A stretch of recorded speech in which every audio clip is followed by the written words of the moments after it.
Assalamualaikum warahmatullahi wabarakatuh. Pada video kali ini, saya akan menjelaskan mengenai sistem integumen. Yang pertama yaitu penyebab dermatitis. Penyebab dermatitis belum diketahui secara pasti. Sebagian besar merupakan respon kulit terhadap agen-agen, misalnya zat kimia, bakteri, dan fungi. Selain itu, alergi makanan juga bisa menyebabkan dermatitis. Respon tersebut dapat berhubungan dengan alergi. Penyebab dermatitis secara umum dibedakan menjadi dua, yaitu dari luar atau eksogen dan dari dalam atau endogen. Dari luar, misalnya dari bahan kimia, yaitu deterjen, oli, semen, asam, basa. Kemudian juga ada dari fisik, yaitu dari sinar matahari, suhu, mikroorganisme, contohnya seperti mikroorganisme jamur. Yang kedua dari dalam, contohnya yaitu dermatitis atopik. Kemudian faktor predisposisi. Yang pertama, keringnya kulit. Yang kedua, iritasi oleh sabun, deterjen, pelembut pakaian, dan bahan kimia lain. Ketiga, alergi atau intoleransi terhadap makanan tertentu. Yang keempat, alergi terhadap debu, serbuk bunga, atau bulu hewan. Yang kelima, virus dan infeksi lain. Yang terakhir, perjalanan ke negara dengan iklim berbeda. Macam-macam dermatitis. Pertama, ada dermatitis kontak. Dermatitis kontak adalah dermatitis yang disebabkan oleh bahan atau substansi yang menempel pada kulit. Dermatitis yang muncul dipicu alergen atau penyebab alergi tertentu seperti racun yang terdapat pada tanaman merambat atau deterjen. Disebabkan kontak langsung dengan salah satu penyebab iritasi pada kulit atau alergi. Contohnya sabun cuci atau deterjen, sabun mandi atau pembersih lantai.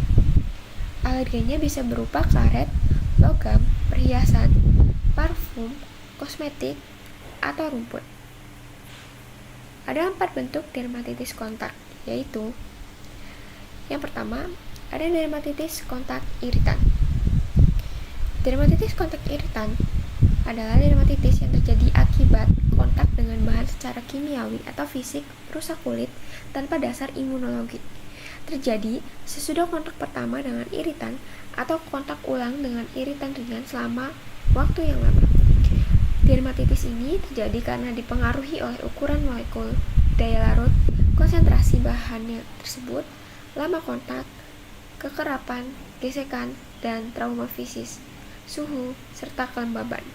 Faktor individu juga berpengaruh pada dermatitis kontak iritan.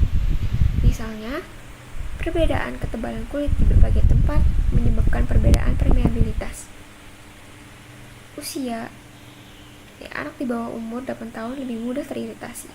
Ras, kulit hitam lebih tahan daripada kulit putih. Dan juga jenis kelamin. Yang kedua, ada dermatitis kontak alergik.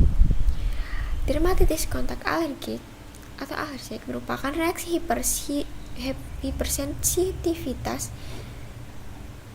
tipe 4 yang terjadi akibat kontak kulit dengan bahan alergi atau bahan pelarut, deterjen, minyak tumas.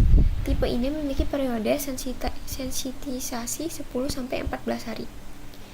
Yang ketiga ada dermatitis kontak fototoksik. Merupakan dermatitis yang menyerupai tipe iritan tetapi memerlukan kombinasi sinar matahari dan bahan kimia yang merusak epidermis kulit. Gambaran klinis yang terjadi serupa dengan dermatitis iritan. Yang keempat ada dermatitis kontak fotoalergik.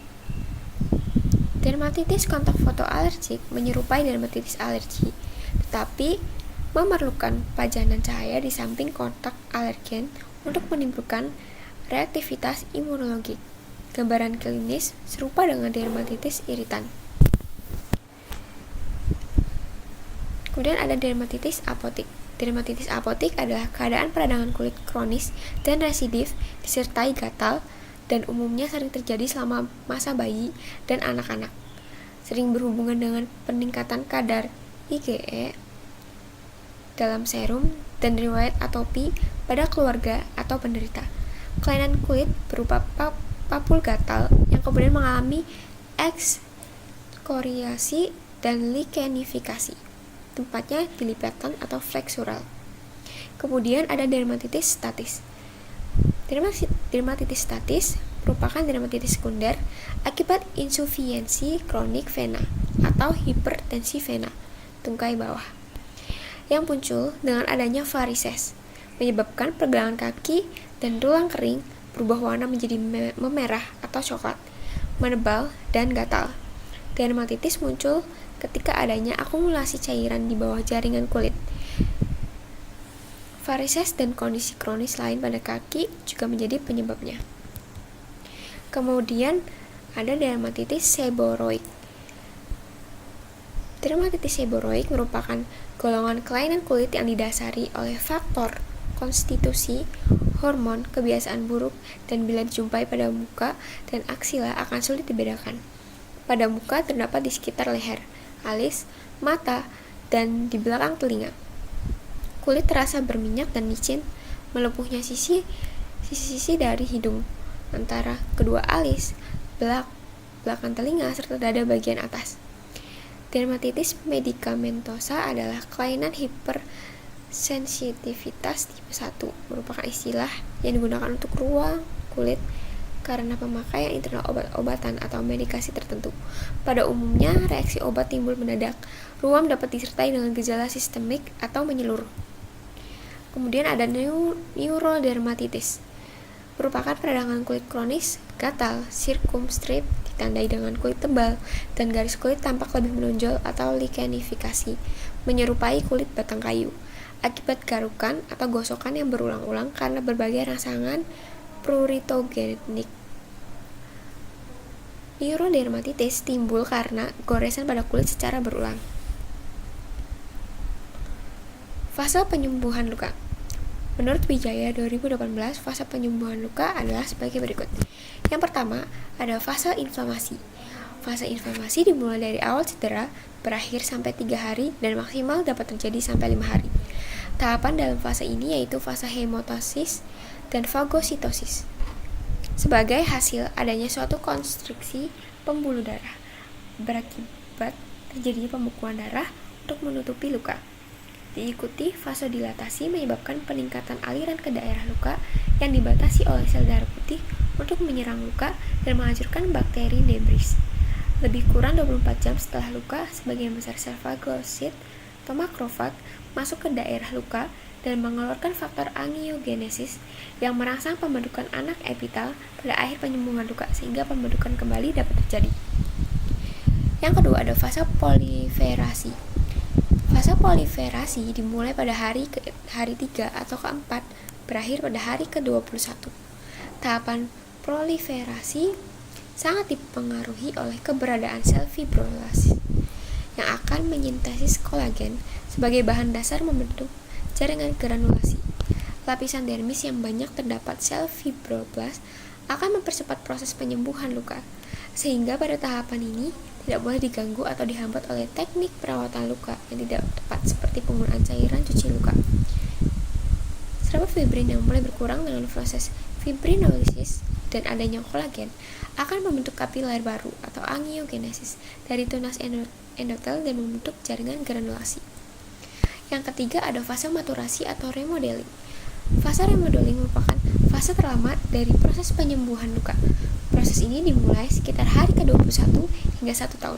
Pembentukan kolagen akan mulai menurun dan stabil. Meskipun jumlah kolagen sudah maksimal, kekuatan tahanan luka hanya 15% dari kulit normal. Proses remodeling akan meningkatkan kekuatan tahanan luka secara drastis. Ciri-ciri luka bakar. Pertama, pada luka bakar derajat 1, epidermis masih utuh, terdapat eritema, contohnya sunburn. Pada derajat 2, integritas epidermis rusak jika cedera terbatas pada lapisan atas dermis. Dan adalah derajat kedua superficial, namun melibatkan lapisan yang lebih dalam atau retikular, menyebabkan luka bakar derajat 2 yang dalam. Hal yang dirasakan yaitu sedikit rasa sakit dan rasa tertekan tumpul pada luka bakar yang dalam. Pada derajat 3, semua lapisan dermis terlibat. Kulitnya keras, gelap, kering, tidak nyeri, trombosis di dalam pembuluh dan ada eskar luka bakar yang khas.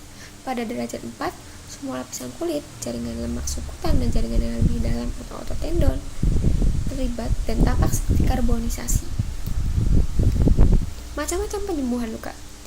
Tipe penyembuhan luka terbagi menjadi 3 tipe, di mana setiap tipe tergantung pada luka dan bagaimana manajemennya.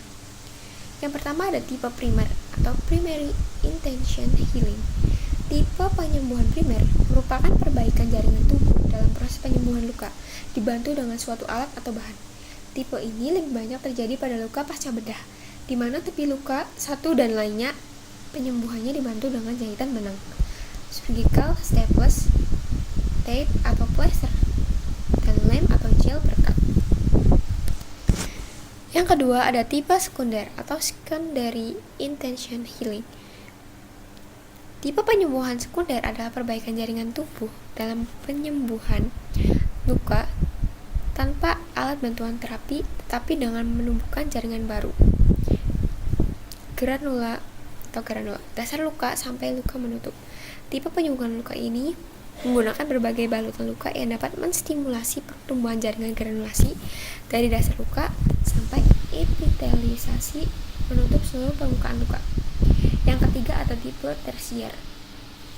Tipe penyembuhan tersier disebut sebagai tipe penyembuhan primer yang terlambat atau delayed primary intention, yaitu perbaikan jaringan tubuh dalam proses penyembuhan luka dengan menghilangkan infeksi atau benda asing yang terjadi pada tipe penyembuhan primer.